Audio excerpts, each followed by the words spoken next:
同学们好，欢迎大家来到孙老师的网络课堂。那么这个课程的话呢，我来给大家说一下应该怎么去学啊，怎么学起来呢会更加的进步快啊。那么这个课程里面呢，主要是分为花鸟部分，也就是协议花鸟部分，然后呢还有就是山水部分。那么这两大部分的话呢，我们学习方法和学习思路是不一样的。首先呢，大家这个是一个组合课嘛，大家学的时候呢，可以先从写意花鸟入手，或者是呢先从山水，那么选择其中一个自己最喜欢的去学它，自己最喜欢的然后入手。那么首先的话呢，不管学习哪个题材啊，哪个大的种类，那么呢优先学到的是要学到笔墨的练习。就是我们国画当中如何用毛笔啊，如何用笔，以及如何用墨，以及如何调色这些问题。因为我们现在经常写字的话呢，不会用到毛笔啊，用一些铅笔呀、签字笔啊，它属于硬的那个笔头。那我们毛笔的话，它是软的，所以说呢，学国画之前啊，优先要掌握这根毛笔。掌控它，那么笔墨的学习是必不可少的。再有的话呢，审美的建立也是非常关键的。就是我们要学习的话，要学习什么样的啊？我们的一个最高的一个目标啊，是要追求一个什么样的效果？那课程当中的话呢，是有讲到中国画的发展史的啊，山水有山水的发展思路，那么花鸟呢有花鸟的不同的发展方向。那么所以呢，审美的建立啊非常关键，也是呢我们课程当中学到的临摹的重要性，以及呢发展史那节课也是必看的课程。那么这样学下来之后呢，大家的一个基础的一个思路啊，基础对于国画的一个框架就构建出来了。那包括比方说笔墨呀、构图啊、以及调色呀，以及历代大师的一些作品啊，我们应该学谁的呀？基本上就都构建出来了。那么学完第一阶段之后呢，我们就可以进入到第二阶段了。那我先从写意花鸟开始教大家如何去更快速的把我们写意花鸟掌握住。那么到了写意花鸟环节的话呢，大家呀就跟着课程去学就可以了。那么先从前面的课去学，因为前面的课呢，我讲的是非常基础的，也是我们国画当中优先要学到的题材。那比方说兰花啊，以及竹子这些。梅兰竹菊四君子是非常关键的题材，当然兰花和竹子尤为关键。因为什么关键？因为他们这个在写意花鸟画当中啊，他们是最能练习用笔啊，最能练习控墨能力的这两种植物。那我们通过他们的练习的话呢，是可以快速让我们掌握住用笔的能力以及控墨的能力的。那课程当中的话呢，我是从写生入手啊，这个课程也是根据我在大学当中啊教课的一些体验啊，学课的一些体验，那么呢去开设的这样的一套科班教学体系。那这套体系的话呢，学起来进步是非常快的，包括很多学员呢都有非常明显的一个反馈啊，明显的一个进步效果。那么大家学的话呢，我是从写生入手教大家的，包括正规的科班体系，那都是从写生入手。因为写意花鸟和山水不同，写意花鸟画呢，我们平常在家里面啊，在公园里面啊，会经常看到各种各样的花卉啊，各种各样的，甚至一些草本的、木本的啊、藤蔓类的都会看到。那这种情况下呢，最好的老师就是自然界，我们要取法自然，要师法自然才可以的。那比方说，我们第一部分会讲到兰花。那兰花学的话呢，我和大家说，一边学，大家呢可以一边跟着老师的视频去练。那比方说，我在课上会优先讲到兰花的分解教学，兰花的结构分析。那么一定非常重要，一定要去听一下，一定要去感受一下真实的兰花它长什么样子啊！可能会花上5到10分钟，去听一听前面的讲解部分，但是呢，会省去大家半个月甚至1个月的时间去琢磨去研究啊，很关键。那么呢，讲完它的结构之后，就会讲到啊这些白描的一些结构示范。大家呢像这些画稿啊，都需要跟着去练啊，因为每节课每个课堂上呢，我画的这些作品啊，其实都是作业的。那么大家呢可以跟着我课上画的这些呢去进行绘画，在我们的课程资料当中啊都是有的。那么跟着这些课程去一边看啊，一边可以跟着画，也可以呢先看完之后呢，再对着资料去画，对着资料去学。这样的话呢，可以起到一个循序渐进的效果啊，也可以起到一定的复习效果。就是先听完这些知识点呢，可以做一些小的笔记都是没有问题的。然后呢，再去对着我们资料啊，再去进行练习，这样是一个进步最快的一种方式。那课上的话呢，我会有讲到分解的教学。那比方说兰花，除了白描分析结构之外的话呢，还会有讲到啊这种分解的练习。比方说兰叶应该怎么去练啊？举个例子，一片兰叶应该怎么练？哪个地方应该提笔去画它？为什么要提笔？对不对？在课上的话呢，都有非常清晰的讲解的。那么大家呢，可以根据我课上讲的这些知识呢，可以进行练习。第一种练习方式啊，刚开始初学阶段呢，练习的方式呢，可以跟着我的这个用笔的感觉，甚至用笔的方向这样去练。那么练上这样一小幅作品之后呢，其实你的方法以及规律，你自己呢是已经非常理解了，已经非常通透了。这种情况下呢，不仅要练这样一幅分解的作品，而且呢，可以在一些生宣纸上可以大量的进行练习。那比方说一片兰叶，我画了这么十片左右的叶子，大家在练的时候呢，可以用更多的纸分开练习。分开练习这个阶段呢是非常关键的。分解练习非常关键，因为我们想要画好一个题材，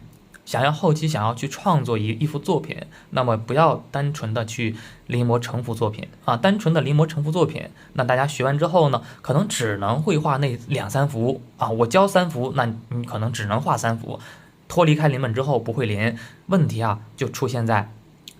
这个阶段啊，一定不要出现断层。我们学习国画嘛，一定不要出现断层。这个分解的练习呢，可能需要浪费大家不能说浪费可能需要大家花上这么2到3个小时去练这些分解的步骤。但是呢，这2到3个小时会让大家省去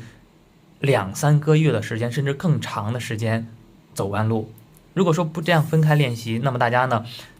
每次画都画成幅的，那很多原理、很多的一些细节你是把控不准的一直画成幅的，很多细节把控不准，那么会导致你的画面呢这儿也不好看，那儿也不好看，最终呢一幅画面要打磨很长很长时间才能把这一个题材搞懂其实最快的方法就是把它一点一点吃透它。兰叶我们画会了，花上2到3个小时把它练到位。然后呢，兰花对吧？包括我也会单独讲到兰花。讲到兰花的时候呢，也是一样单独花上这么2到3个小时去练它。那么这样的话呢，一个题材大概如果说练得比较久的话，练得比较认真的话呢，那么3到5天如果说想把它特别喜欢的题材，可以多练上几天练到5到10天都是可以的，甚至更长时间都是没有问题的。遇到喜欢的题材，就更加的要多练它，分解去练大概需要一天左右1到2天都是可以的。那么剩下的时间呢，比方2到3天用来画成幅的。画成幅作品的时候呢，并不是说因为我课上我每个题材的话呢，会示范几幅作品，大家画完这课上的作品之后呢，可以自由发挥，可以自由创作。就是说，比方说我在课上我画了一幅兰花，那么大家临完这幅作品之后呢，是可以根据我们之前分解的教学，大家可以自行去组合，自行去搭配，这个才是真正的把咱国画学会我教的不仅仅是成幅作品我在课上的话呢，会有讲到分解教学，大家掌握了分解教学，掌握了写生的原理，那么大家呢是可以把这个体系完整的构建起来，构建起来之后是可以自行的去创作同题材的作品的，对吧？是这样的。那么关于交作业方面的话呢，这个作业环节呢，课上的话不仅是成幅的可以和老师交作业，一些分解练习的话呢，大家画完作品之后呢，也是同样都可以和老师交作业的如果说感觉没有什么问题，那么呢可以只交成幅的。如果说感觉分解练习过程当中，比方说我想让老师看一看，想让老师给点评一下那么这些呢都属于我们课上的一些作业再有一点呢，作业我们系统课学员的作业呢，不仅包含课上的这些作品，那我们平常比方说学会了兰花，我创作了一幅，看看创作的思路对不对呢？这些都是在属于我们的一个作业点评范围之内大家呢就是有问题遇到问题及时和老师进行沟通，那么这样的话呢可以让大家进步更快当然大家在学的过程中呢，可能会发现问题不多问题很少，因为在课上的话呢大家会看到一些错误的案例这些错误案例也非常关键。大家在学的过程中，把这些错误的案例也要记一下。那比方说以兰花举例，一些三条线交于一点的一些平行线啊，一些呢这些提案太明显的这些动作以及对称的感觉，那么这些问题的话呢，大家要提前了解，自己在画的过程中呢，可以把这些问题提前避免开啊，这是非常关键的啊，非常关键的。那么以上的话呢，是我们花鸟画的第一部分啊。就是刚开始学的时候，这个是从兰花练起的。后面的学习的话呢，难度会慢慢加深。兰花其实画起来很快啊，一幅作品可能仅需要那么5分钟、10分钟就能完成它。但后面的题材的话呢，随着课程的难度加深，复杂程度呢也会逐渐加深。学的话呢，从前面课赶着往后面去学，一个题材根据大家的时间安排，可以学3到5天，学得慢点的话呢，我想稳扎稳打一点，那么学5到10天，甚至更长时间都是没有问题的。首先呢，这个课程我们是永久有效的嘛，所以说大家学的时候呢，要稳扎稳打啊，稳扎稳打一些，然后前面的题材掌握的基础扎实了，到了后面的一些进阶题材的话呢，大家才可以画得更加顺手啊，才可以画得更加的自如一些。那么这是我们写意花鸟画的一个学习思路啊，这样学起来的话呢，大家会觉得非常轻松啊，非常惬意。尤其是分解练完之后，再画成幅的话，你会感觉画国画变得简单了啊。然后花鸟画的话呢，我们就说到这里，就是这个是我们花鸟的一个学习思路。那么山水的学习思路的话呢，和花鸟是不太一样的，因为山水画当中，我们平常并不会经常去大山里面去观察大山，并且说山水画当中，你比方说石头啊，南方的山、北方的山啊，都不一样，并且说呢，山石它是结构太复杂了。那么古人的话呢，我们山水画的发展史啊，相对于写意花鸟来说，这个发展的年龄啊更久、更长远。所以说我们在学习山水的时候呢，在科班体系教学当中啊，山水的学习是有一个另一种学习思路的，进步的话呢更加快一点。山水的学习思路呢，需要大家训练局部，那比方说一些树啊，一些石头。那比方说一些树啊，那么我们在学的过程中呢，我们大家呀可以先把这些局部先练会。其实和花鸟的一个大的方向是一样的，花鸟我们要分开练，对不对？那山水的话呢，也是要分开练。一幅很复杂的山水画，我们直接去临摹的话呢，你树如果说没掌握住，山石也没掌握住，那么你画下来之后的话呢，你会感觉这幅山水画问题太多了，甚至说呢，容易放弃这个山水画。因为太多了嘛问题，那这种情况下呢，我们要稳扎稳打啊，循序渐进它。那么画的时候呢，先从最简单的一些术法开始啊。课上的话呢，也都有给大家准备一些资料，跟着课程里面先听一听课上讲的一些知识点啊，也可以做一些小的笔记。那么听完之后的话呢，开始跟着课程当中去练，课程当中资料去练。第一呢，可以跟着我的课上资料；第二的话呢，我建议大家呢，也可以。我们课上是有赠送到大家这个芥子园树谱的，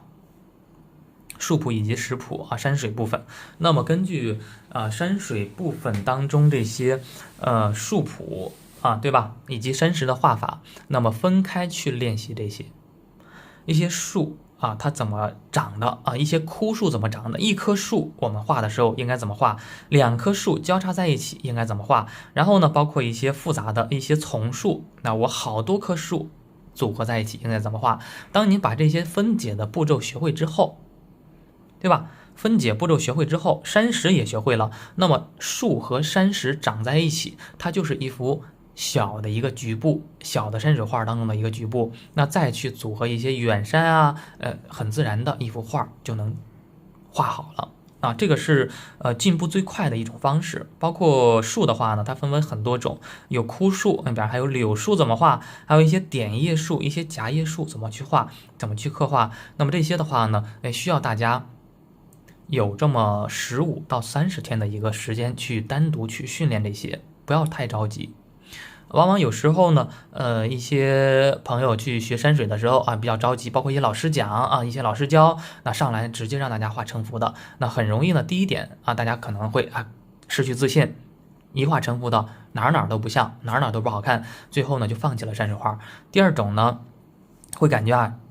还不错自信满满的感觉，但是呢学过一段时间之后，你会发现作品没啥进步了因为你的画面当中缺少细节，缺少内涵，对吧？树你让专业的老师一看你的树画的不到位石头也画的不到位，空有一个外壳，空有一个大的形态，但是这些内容如果说练的不到位的话呢，很容易把自己练得很油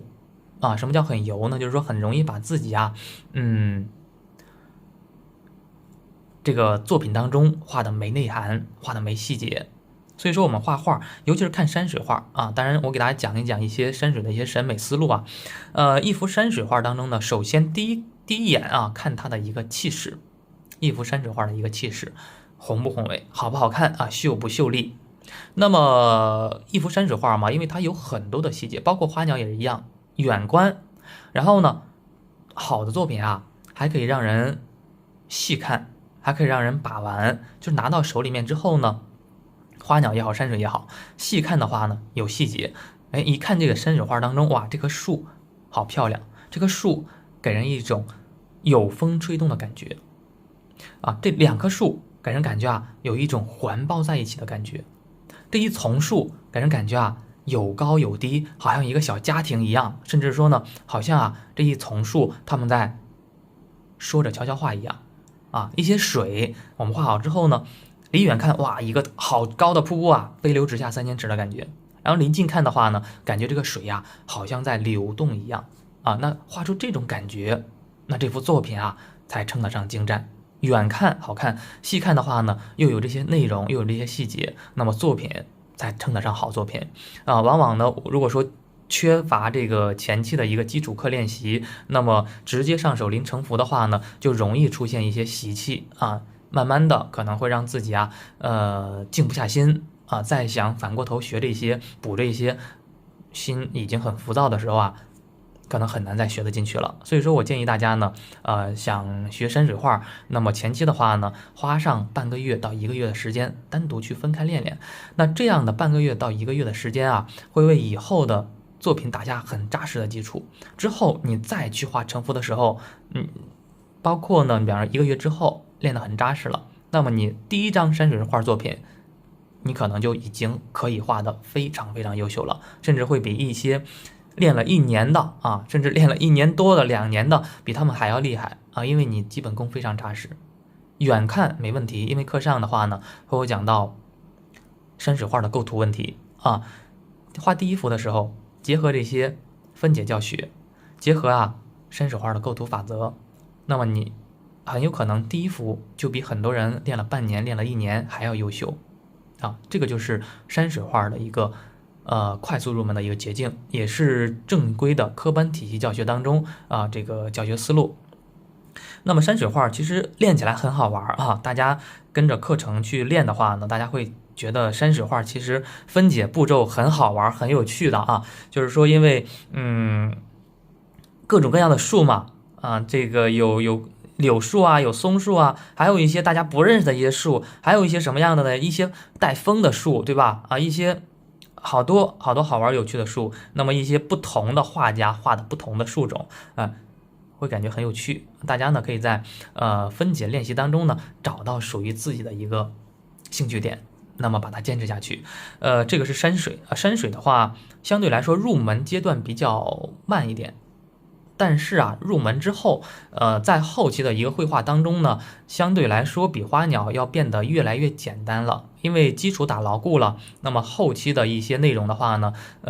你即便是不去山水写生，那你也可以运用古人的一些总结出来的方法和规律，也可以把一幅山水画作品画得非常棒。这是山水的学习。花鸟不一样，花鸟后期一定要多结合写生才行，因为花鸟离我们生活太近了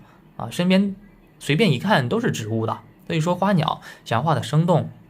一定要结合写生。山水的话呢，后期创作阶段也要结合写生才可以的当然呢，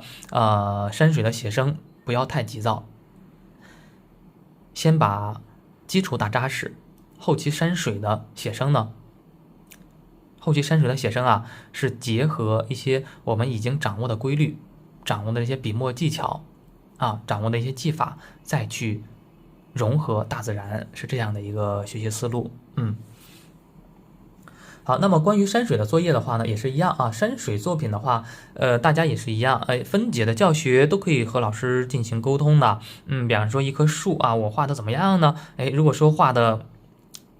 和这个书本上很像或者画的自己觉得还不错都可以分享给老师的。那么其实山水的这个练习的话呢，大家可以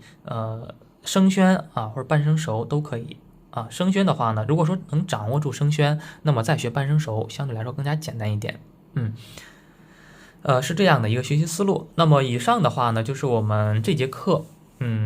讲的内容。那么非常重要，这节课的话呢是会引领到大家一个大的一个学习方向，一个学习思路。如果说大家花鸟和山水都喜欢，比方我花鸟也喜欢，我山水也喜欢，没有一个明确的一个目标那么这种情况下呢，我建议大家可以先从花鸟入手因为花鸟的话呢，更容易建立起一个优越感为什么这样说呢？比方说大家学到花鸟的话呢，有到10天到15天的这样一个时间就可以学到兰花甚至可以把兰花练得非常优秀了。前面基础课5天左右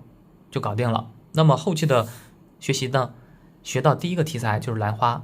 那通过学习兰花之后，你会很快的建立起对国画的一个信心这个是先学花鸟的一些优势。但是学习花鸟画我和大家说提前透露一下学习到花鸟画的时候呢，它的难点其实在意境的一个表达。因为后期一些个人意境的抒发，个人感情的抒发因为花鸟画它不像山水一样，山水可以复勾可以反复的皴擦，反复的点染，山水画画不快。但是花鸟画的话呢，往往我们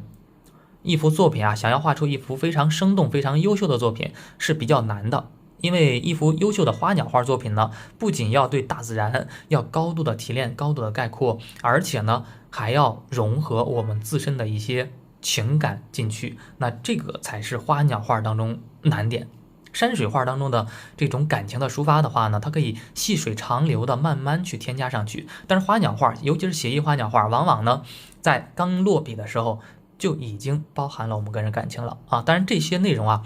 这些个人感情的因素的话呢，前期我们不需要考虑太多，不需要融入太多的，先练笔墨基础先从基础的题材开始练，到了后面的创作内容的话呢慢慢的大家会跟着我的课程一点一点的把个人感情也融入进去。好，这节课我们就讲到这里，然后希望大家呢在今后的学习当中都能找到属于自己的独立的绘画风格，都能找到属于自己的人生的一个绘本。好，那我们就这节课讲到这里。